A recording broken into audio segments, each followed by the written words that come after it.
Hey and welcome to Neverwinter with Argon. So in this video I'd like to go over the new lockbox that will be coming on February the 16th within a week with the new module 20. And this will be the Spellbound Lockbox where we can obtain a new mythic mount, totaling up to now there being 3 mythic mounts available that you can get within the game. However, of course, you can still upgrade any mount to mythic, but with being able to purchase a mount at the mythic value straight up, and as long as the price is about reasonable, it will generally save you a good bit more money than actually going and getting those mount tokens to upgrade them.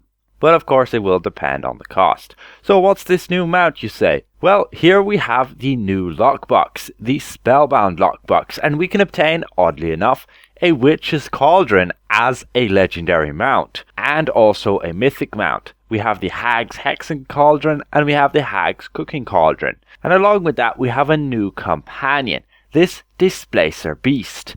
And this is also a new companion to the game, and it has a pretty good offense power there, giving a 10% chance on a critical hit to increase your critical strike and critical severity for a certain amount for 6 seconds. Now we will actually go and test this out later on in the video, along with actually looking at how this new cauldron works and what kind of powers it gives you. It will give you an equip power of awareness there, which is pretty good for tanks who want to use it instead of, let's say, stalwart, along with having a combat power which will be able to buff up your allies' accuracy and combat advantage, which is pretty neat, all things considered, but we'll have to actually see what it is on a mythic quality, and we'll test it out and we'll see what it actually does. So initially, let's go ahead and open 500 of these and let's see what we can obtain. Opening the first one here, we just get a pile of junk, but you can see there's nothing too special here in consideration to the Forsaken lockbox.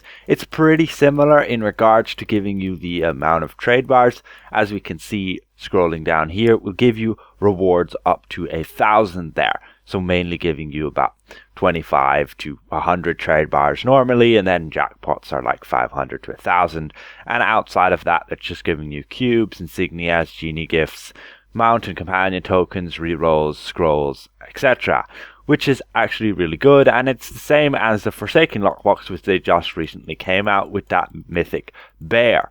So all things considered, it's a slight upgrade because it just has a new mythic mount, which means we can have 3 mythic mounts from lockboxes. The first one was the T-Rex, the second one was that big bear, and now we have the Witch's Cauldron. So already we have 2 of these Displacer Beasts after opening there a good few of them, nearly 100 now. So we've opened 100, and this is kind of the rewards we're looking at. A ton of these vouchers, which your stronghold may need, enchantments of all sorts, along with those few goodies down the bottom there, and a big jackpots of those trade bars. It's insane amount how much we can get now from actual lockboxes, which is really good. We're up there already, 6,000 trade bars.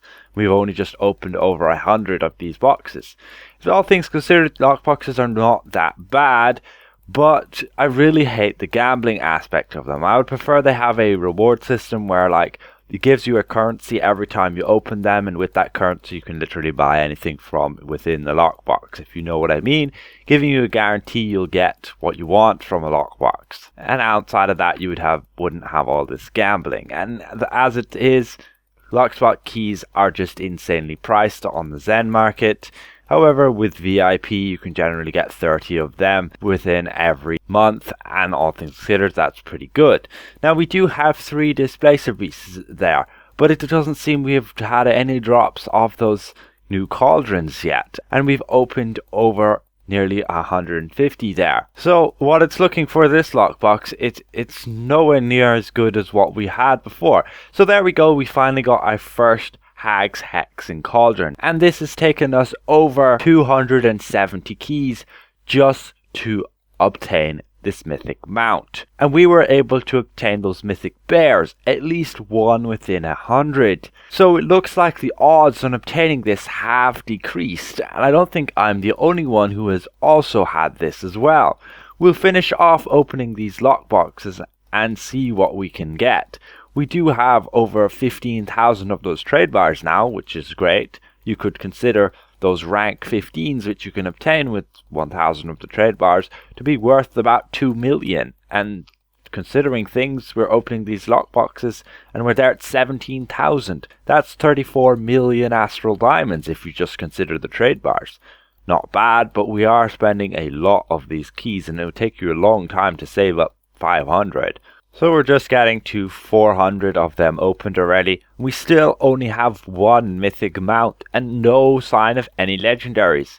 We do have 3 of those displacer beasts, but still, this seems a lot more disappointing than the recent ones. But again, the trade bars that you get from these is still going to make them pretty good. And all things considered, it's a new mythic mount, or it's a new mount.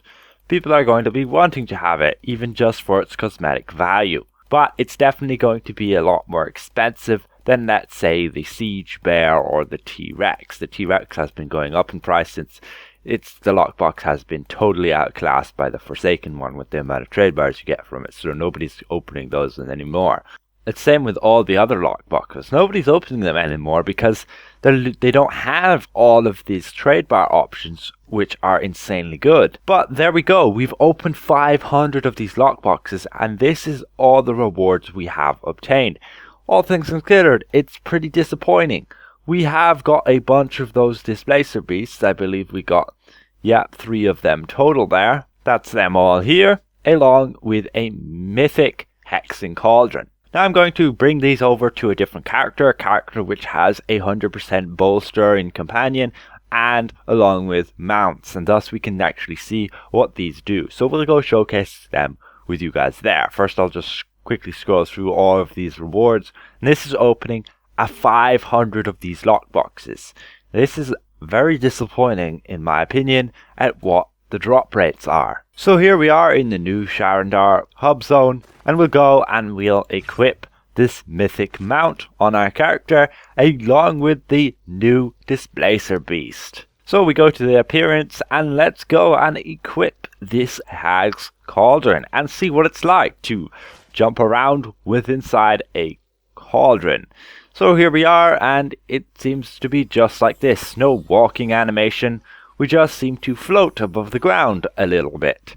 We have a jumping animation is like this, and we can just slosh the contents as we go all around throughout Sharandar. Now for this actual new companion. So here we have the Displacer Beast, and he looks like, as you would expect. And when we go and actually rank him up, I don't believe he's going to change any difference.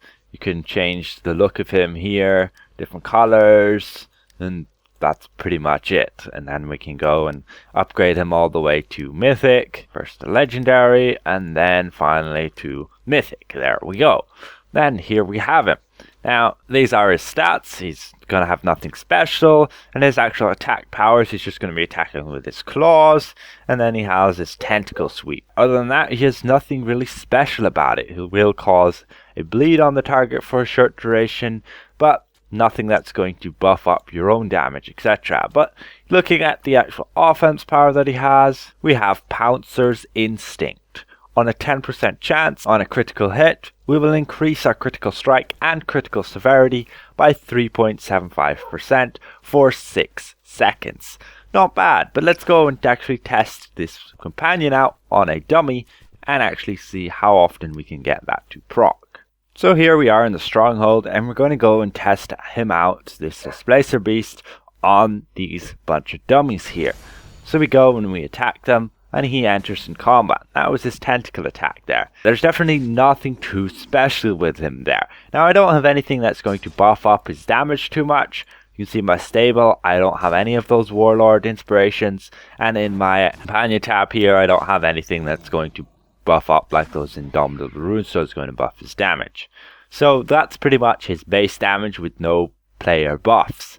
And it's pretty terrible, and he's not going to be anything special in that regard. But looking at his actual offense power that he gives us, so looking at our critical strike and critical severity, it's 54.6 and 41.1. So we'll go and we attack this dummy, and we should see those proc up, as we do see there. We have that buff, I believe it's the hand there, Pouncer's Instinct, we keep attacking and we get it again. Now this offense power is really not going to be anything special because you're just going to be able to slot something in here that would give you straight up 3.8 bonus to critical strike and critical severity rather than this 3.75. As we can see by this halfling thief's discipline, it's giving you 3.8% critical chance and 3.8% critical severity, which is a whole lot better than just having Pouncer's Instinct where you have a chance to obtain that buff, which is 3.75%. Overall, that new companion, absolutely disappointing. Nothing that's going to break the records. And the new mount. Sure, it's a mythic mount, and if you can manage to obtain it under like 3 million, you're probably getting it cheaper than if you went and upgraded a mount to mythic. One thing we need to have a look at is the actual combat power of the new mount, the Cauldron Fumes, and let's see what it does within combat. So we go into combat and we activate the cauldron, and it gives us this area, and we just put the cauldron down and it spews its contents, dealing damage, and it gives us a buff, and it gives us the buff there of our accuracy and combat advantage. Now it seems a little odd there, as it seems to only be giving 15 accuracy and 15 combat advantage. I don't know what this is. I think it's 15%. But as for the magnitude, that just seems to be doing the actual damage. So you can see that's the damage it was dealing there, that 5,176, and that was reduced because dummies have damage resistance. So we look at our stats, we have our 33% accuracy and 33% combat advantage. We put down the cauldron, and if we stand near it, it should give us a buff, and it is giving us a buff of only there 2.3%. which is a lot less than the 15 it says. So overall, this thing is still bugged to all hell with regards to tooltips. But that aside, that's going to conclude this video. Just a showcase of the new mount, some opening of the lockboxes, and my thoughts and opinions on the new stuff we'll be able to get from it. Now, will I be opening the lockbox? Yeah, I will be opening the lockbox. Hopefully I'll get the mythic mount, but I probably won't. Anyway, that being said, hopefully I presented this well, and if I did, consider the video a like, and if you're new around here, consider subscribing. And sorry for the dog barking. We'll see you guys around. Goodbye for now.